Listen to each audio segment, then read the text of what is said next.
kings of Israel, Joash and Jehoash. In the 23rd year of Joash the son of Ahaziah, king of Judah, Joash the son of Jehu became king over Israel at Samaria, and he reigned for 17 years. He did evil in the sight of the Lord, and followed the sins of Jeroboam the son of Nebat, into which he misled Israel. He did not turn from them. So the anger of the Lord was kindled against Israel, and he continually handed them over to Hazael king of Aram, and to Ben-hadad, the son of Hazael. Then Jehoahaz appeased the Lord, and the Lord listened to him. For he saw the oppression of Israel, how the king of Aram oppressed them. And the Lord gave Israel a saviour, so that they escaped from under the hand of the Arameans. And the sons of Israel lived in their tents as previously. Nevertheless they did not abandon the sins of the house of Jeroboam, into which he misled Israel. Rather, they walked in them. And the Asherah also remained standing in Samaria. For he left to Jehoahaz no more of the army than 50 horsemen, 10 chariots, and 10,000 infantry, because the king of Aram had eliminated them and made them like the dust at threshing. Now as for the rest of the acts of Joash, and all that he did and his might, are they not written in the book of the Chronicles of the kings of Israel? And Joash lay down with his fathers, and they buried him in Samaria, and his son Joash became king in his place. In the 37th year of Joash king of Judah, Jehoash the son of Joahaz became king over Israel in Samaria, and he reigned for 16 years. He did evil in the sight of the Lord. He did not turn away from all the sins of Jeroboam the son of Nebat, into which he misled Israel. Rather, he walked in them.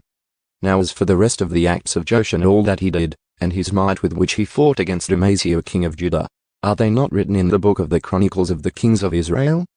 So Joash lay down with his fathers, and Jeroboam sat on his throne. And Joash was buried in Samaria with the kings of Israel. Death of Elisha. When Elisha became sick with the illness of which he was to die, Joash the king of Israel came down to him, and wept over him and said, My father, the chariots of Israel and its horsemen. And Elisha said to him, Take a bow and arrows. So he took a bow and arrows. Then Elisha said to the king of Israel, Lay your hand on the bow. And he laid his hand on it. Then Elisha put his hands on the king's hands. And he said, Open the window toward the east, and he opened it. Then Elisha said, Shoot. So he shot. And he said, The Lord's arrow of victory, and the arrow of victory over Aram. For you will defeat the Arameans at Aphek until you have put an end to them. Then he said, Take the arrows, and he took them. And he said to the king of Israel, Strike the ground, and he struck it 3 times and stopped. Then the man of God became angry at him and said, You should have struck 5 or 6 times, then you would have struck Aram until you put an end to it. But now you shall strike Aram only 3 times.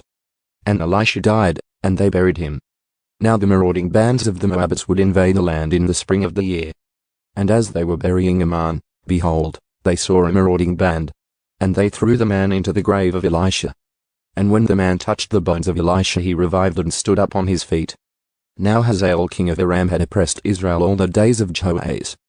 But the Lord was gracious to them and had compassion on them and turned to them because of his covenant with Abraham, Isaac, and Jacob. And he was unwilling to eliminate them or cast them away from his presence until now. When Hazael king of Aram died, his son Ben-hadad became king in his place. Then Jehoash the son of Joahaz again took from the hand of Ben-hadad the son of Hazael the cities which he had taken in war from the hand of his father Jehoahaz. 3 times Joash defeated him and recovered the cities of Israel.